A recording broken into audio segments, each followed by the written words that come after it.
today's pita utsav is very nice. It's enjoyable and I ate a lot of them. আমার অনেক ভালো লাগছে, অনেক রকমারি পিঠা দেখে খুবই আনন্দিত মনে হচ্ছে। তো আজকে আমরা এসেছি পিঠা উৎসবে, যেটা বৈশাখী সামাজিক ও সাংস্কৃতিক সংগঠনের থেকে আয়োজিত। আমরা প্রবাসে যারা থাকি সবচেয়ে বেশি মিস করি মায়ের হাতের রান্না, মায়ের বানানো হাতের পিঠা।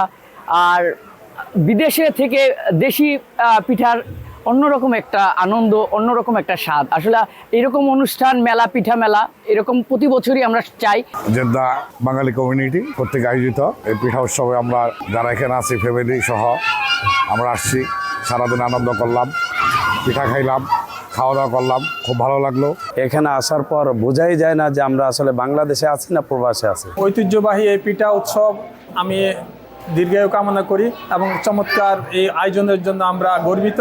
যারা আমাদের এই পিঠা উৎসবে আসছেন সবাইকে আমাদের পিঠা উৎসবের কমিটি থেকে ধন্যবাদ জানাচ্ছি। যে ভাবিরা আজকে যে এই পিঠা হরেক রকমের পিঠা তৈরি করে এনেছেন, আমরাও এই জেদ্দা প্রবাসীদের পক্ষ থেকে ভাবিদের প্রতি ধন্যবাদ, কৃতজ্ঞতা এবং আপনাদের সুস্বাস্থ্য কামনা করি। এবং জেদ্দা আওয়ামী পরিবারের পক্ষ থেকে সবাইকে পিঠা উৎসবের শুভেচ্ছা জানাচ্ছি। পিঠা উৎসবে যারা আসছেন অতিথিদেরকে ধন্যবাদ এবং স্বাগত জানাচ্ছি এবং পিঠা আয়োজকদেরকে আমরা ধন্যবাদ জানাচ্ছি।